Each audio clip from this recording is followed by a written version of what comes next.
کہ مثال کے طور پر اگر دو خدا ہو جاتے تو کیا ہوتا. اگرچہ کہ ہماری گفتگو احادیت میں ہے، لیکن اس احادیت کو جب آپ نے ثابت کر دیا تو بطریق اولا آپ نے واحد کو بھی ثابت کر دیا کہ جب وہ اپنی ذات میں کے اندر جز کا محتاج نہیں ہے تو کیسے وہ ممکن ہو سکتا ہے کہ وہ اپنی ذات سے خارج کسی اور چیز کا محتاج ہو. تو سوال یہ ہوتا ہے کہ کیا ممکن نہیں ہے کہ دو خدا ہوں یا دو سے زیادہ خدا ہوں مثال کے طور پر، اور وہ دو سے زیادہ خدا یا دو خدا اس کائنات کا نظام سنبھال رہے ہوں، اس میں کیا حرج ہے؟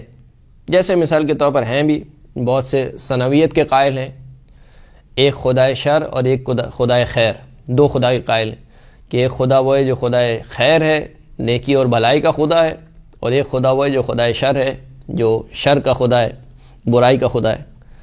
یا مثال کے طور پر جو ہندو ہوتے ہیں مثال کے طور پر وہ کہتے ہیں کہ یہ بارش برسانے والا خدا ہے، یہ ہوا کو چلانے والا خدا ہے.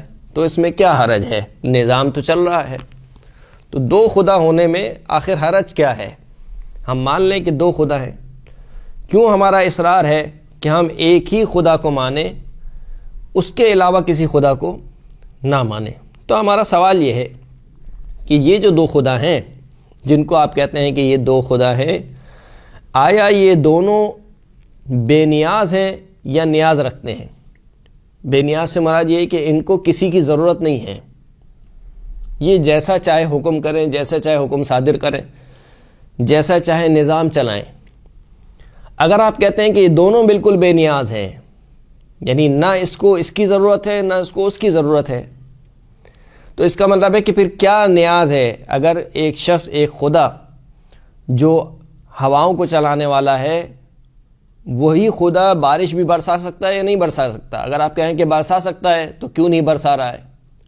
اگر آپ کہیں کہ نہیں برسا سکتا ہے، یعنی یہ والا خدا فقط یہی کام کر سکتا ہے، اس کا مطلب ہے کہ یہ نیاز رکھتا ہے، اس میں طاقت نہیں ہے، اور وہ خدا ہی کیا جو محتاج ہو جائے دوسرے کا.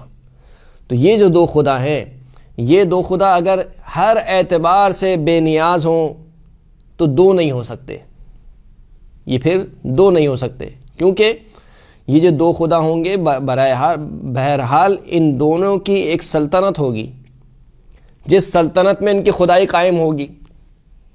سورج، چاند، زمین، آسمان، ستارے، یہ خدا کی خدائی ہے، سلطنت ہے خدا کی. اگر ہم کہیں کہ یہ ایک خدا کی سلطنت ہے تو دوسرے خدا کی سلطنت کہاں ہے؟ اس کی بھی کوئی سلطنت ہونی چاہیے، ورنہ اس کی خدائی کہاں پر دکھائی دے گی؟ اگر خدا ہے، کیونکہ خدا کمال مطلق ہے، تو اس کمال کا اظہار ہونا چاہیے، ظہور ہونا چاہیے. جیسے کہ خدا کا جو کہ کمال مطلق ہے، اس کا ظہور اسی چاند ستاروں کے ذریعے سے کہ خدا نے اپنی قدرت کا اظہار کیا ہے. تو اگر دو خدا ہیں تو اس کا مطلب ہے کہ دونوں خدا کی قدرت کا ظہور ہونا چاہیے. اور اگر دونوں بالکل مستقل ہیں، جو نہیں ہو سکتے، یعنی عقلاً محال ہے کہ دو خدا ہوں اور دونوں ہر اعتبار سے بالکل مستقل ہوں، تو یہ نظام نہیں چل سکتا. اور اگر آپ کہیں کہ نہیں دونوں مستقل نہیں ہو سکتے ہیں، تو اس کا مطلب ہے کہ پھر ایک ہی خدا ہے.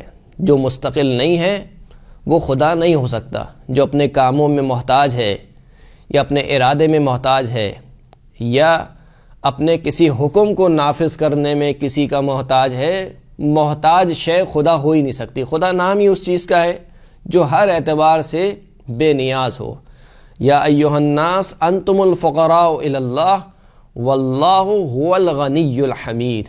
اے لوگو، تم سب کے سب اللہ کے محتاج ہو، اور فقط اللہ ہے جو بے نیاز ہے اور صاحب حمد ہے، حمد والا ہے.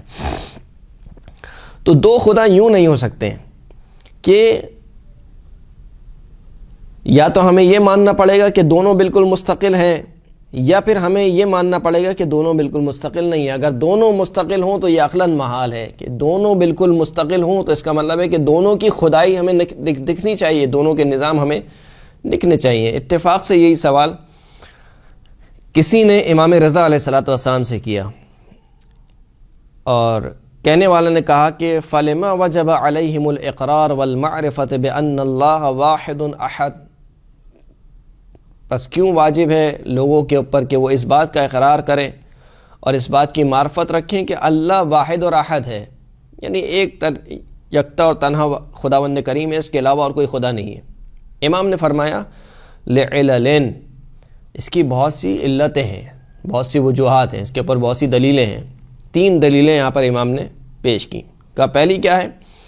پہلی دلیل یہ ہے کہ لو لم یجب ذلک علیہم لجاز لهم ان یتہموا مدبرین او اکثر من ذلک او جاز ذلک لم واذا جاز ذلک لم یہتدوا الی الصانع لهم من غیرہ. اگر مان لیا جائے کہ 2 خدا ہیں، 2 خدا ہیں، اس کا مطلب کیا ہے کہ 2 ہستیاں ہیں جو نظام کو چلانے والی ہیں. مدبرین یعنی 2 تدبیر کرنے والے، 2 نظام کو چلانے والے، یا 2 سے زیادہ مثال کے طور پر. اور اگر یہ تصور کر لیا جائے کہ 2 سے زیادہ، 2 یا 2 سے زیادہ مثال کے طور پر نظام کو چلانے والے ہیں، تو اب جو میں نماز کے لیے کھڑا ہو رہا ہوں کس کی عبادت کر رہا ہوں؟ پہلے والے کی، دوسرے والے کی، تیسرے والے کی، یا چوتھے والے کی؟ مجھے معلوم ہی نہیں ہے میں کس کی عبادت کر رہا ہوں. کہ پہلے اگر میں کہا جائے کہ نہیں عبادت تمہیں پہلے والے کی کرنی ہے لیکن خدا 3 ہے، تو اس کا مطلب ہے کہ عبادت فقط ایک خدا کی ہو رہی ہے، دوسرے 2 خدا کی عبادت نہیں ہو رہی، تو اس میں ان کی نافرمانی ہو رہی ہے. اس کا مطلب ہے کیونکہ ان کی عبادت نہیں ہے، یعنی خدا ہوتا ہی وہی ہے جس کو معبود کہا جائے، اس کی عبادت کی جائے. اگر ایک خدا کی عبادت ہو رہی ہے 2 کی نہیں ہو رہی ہے، اس کا مطلب ہے کہ وہ معبود نہیں ہے.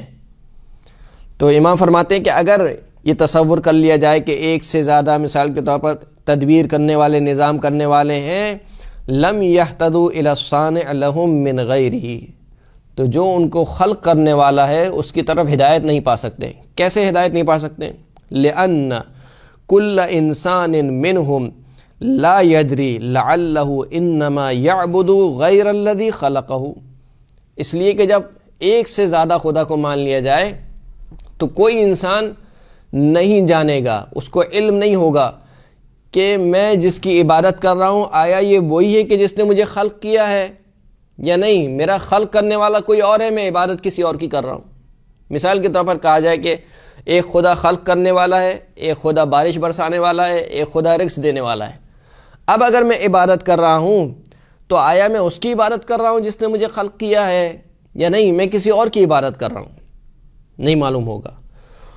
وَيُطِيعُ غَيْرَ الَّذِي أَمَرَهُ، اور وہ اطاعت کرے گا، وہ نہیں جان سکتا ہے کہ آیا وہ ایسے خدا کی اطاعت کر رہا ہے کہ جس نے اس کو حکم دیا ہے یا نہیں کسی اور خدا کی اطاعت کر رہا ہے.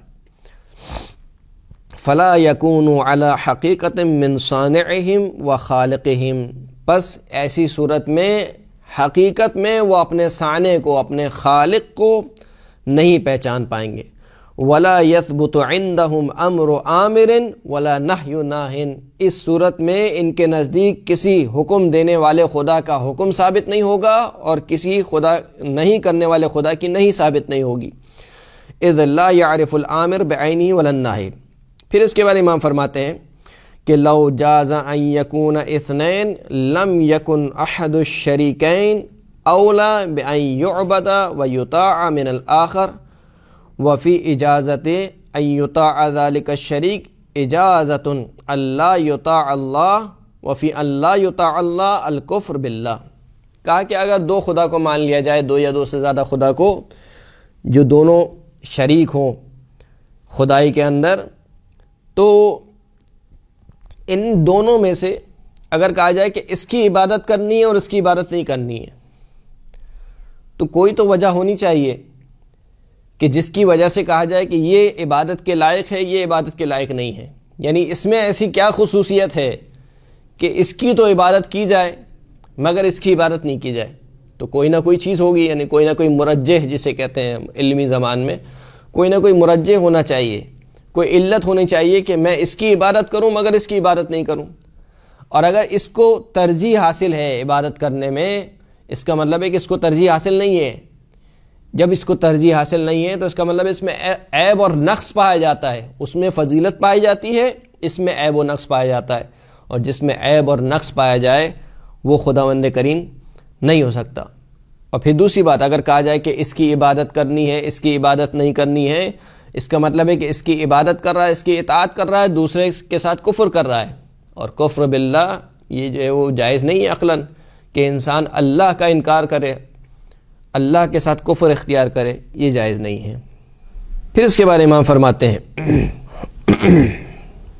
اگر انسان ایک خدا کی عبادت کرے، اس کا مطلب ہے کہ ایک خدا کے نظام کو لے رہا ہے، اس کی کتابوں کو لے رہا ہے، اس کے رسولوں کو لے رہا ہے، اس نے جس بات کو ثابت کیا ہے اس کو لے رہا ہے، اس نے جس بات کو حرام قرار دیا ہے اس سے رک رہا ہے، لیکن دوسرے خدا کے نظام کو نہیں لے رہا، دوسرے خدا کے حلال و حرام کو نہیں لے رہا۔ اس کا مطلب ہے کہ اگر ایک کی اطاعت کر رہا ہے تو حتماً دوسرے کی معصیت کر رہا ہے۔ ایسا ہو ہی نہیں سکتا ہے کہ ایک کی اطاعت ہو دوسرے کی بھی اطاعت ہو، نہیں ہو سکتا۔ یہ ایک کی اطاعت کر رہا ہے تو اس کا مطلب ہے کہ دوسرے کی معصیت کر رہا ہے۔ پھر امام فرماتے ہیں کہ لو جاز ان یکون اکثر من واحد لجاز لابلیس ان یدعی انہ ذلک الاخر، اگر ایک سے زیادہ خدا ہوں تو ابلیس کے لیے، شیطان کے لیے جائز ہوگا کہ وہ دعویٰ کرے کہ دیکھو تمہارا اصل خدا یہ والا نہیں ہے، وہ والا ہے، اور اس والے کے بارے میں کہے کہ دیکھو یہ والا بھی نہیں ہے، وہ والا ہے، یعنی پہلے والے کے بارے میں کہے دیکھو یہ والا نہیں ہے، دوسرا والا ہے، دوسرے والے کے بارے میں کہے دیکھو یہ والا نہیں ہے، پہلا والا ہے۔ ان دونوں کی نفی کے ذریعے سے شیطان خود اپنی عبادت کروا رہا ہے، تو ایسا بھی ممکن نہیں ہے۔ جو شیطان انکار کر رہا ہے وہ ایک ہی خدا کا انکار کر رہا ہے، وہ یہ نہیں کر رہا کہ مثال کے طور پر 10-12 خدا ہیں۔ شیطان نے یہ نہیں کہا کہ بارش برسانے والے خدا کا انکار کرو، رزق دینے والے خدا کا انکار کرو، نہیں، شیطان تو اصلاً کہہ رہا ہے کہ خدا کا انکار کرو۔